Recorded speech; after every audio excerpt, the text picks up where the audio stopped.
Hello everyone, my name is Jaden Hildebrand. I'm a property manager here at 88 West Realty, and with me as always is the wonderful Shirin Saleh. Well, thank you, Jaden, for the wonderful part. Yes, my name is Shirin. I'm the owner and managing broker of 88 West Realty. Here we offer services for both landlords, buyers, and sellers of the properties, as well as we help business owners to sell their businesses. And if you do have any business for sale, please don't forget to contact our agents. Or if you have any property for rent, if you want to buy or sell a property, we are here to help you.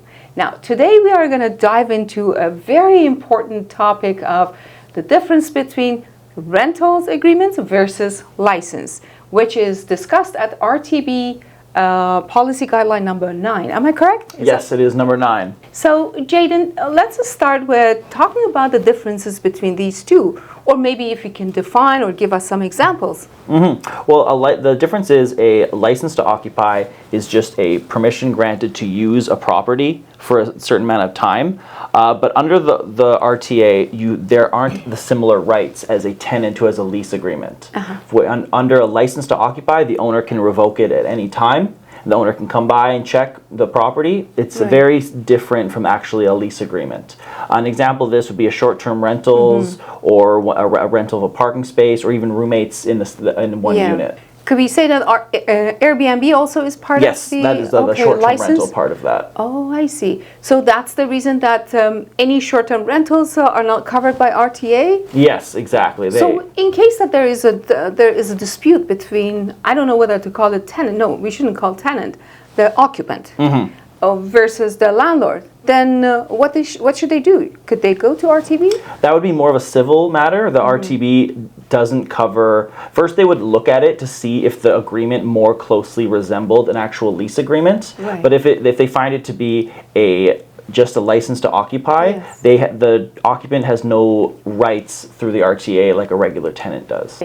So again, going back to the main difference between the tenancy agreement versus license agreement is that in tenancy, the tenant does have the full right or exclusive right of possession of the rental property. Versus with license, there is no exclusivity. Am I correct? Yes, absolutely. Again, as I said before, the owner can revoke it at any time. The license is just to occupy the space. It's not actually them having possession of the unit. So then what should they do? I mean, an occupant wants to start a license without having a tenancy agreement. What should they say? I have a property for rent and I want to bring a roommate. What should I do as a landlord? And should I write a RTA, a residential tenancy agreement, or what? Well, I particularly should. If they are going to live there long term, then it would absolutely be a tenancy. No, I want to maintain my rights, and I want to be able to ask them to leave anytime I want. So you necessarily can't do that because the RTA will look at the agreement and they'll look at the inside of the agreement to make sure what it is. If it more resembles an actual lease agreement, then that is what it is. Even if it started as a license to occupy, if the heart and soul of the agreement, if you will, rather looks like a lease agreement, then that's what the RTB will conclude it is. I get that part, but then I'm thinking of, okay, I want to bring in a roommate, okay?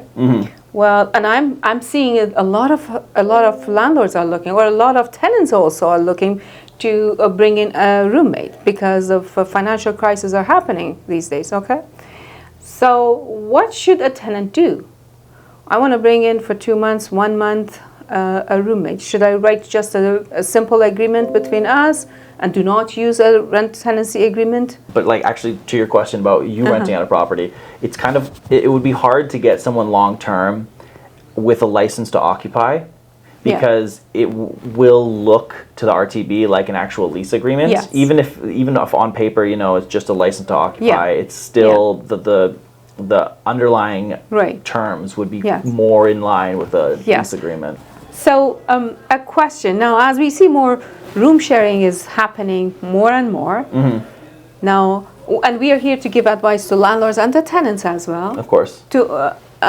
So what kind of agreement do you think is required if it's say a tenant wants to bring in, or if I am considering bringing in an occupant I'm not using the word tenant, an occupant for short term, what kind of agreement? If it is our Airbnb, so everything is done through Airbnb, fine. Yeah.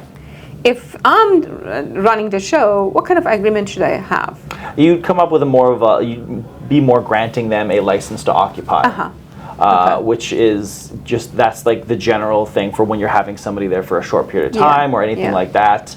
But you have to be very careful about the terms of it.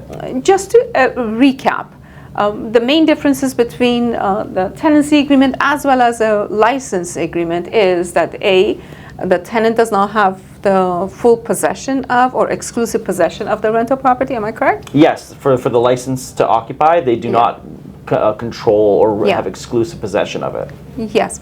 And second is it's not covered if there is any dispute or anything. It's not covered by RTA, Residential Tenancy Act.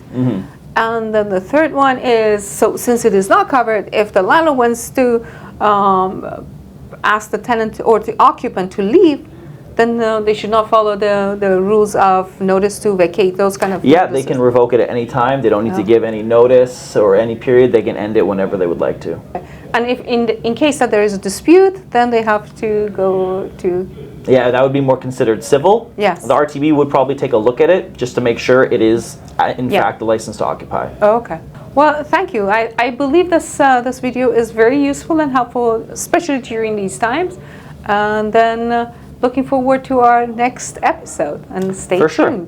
Thank you so much for watching. Don't forget to like, subscribe, and if you have any comments or questions, please leave them underneath, and we'll get to as many as we can.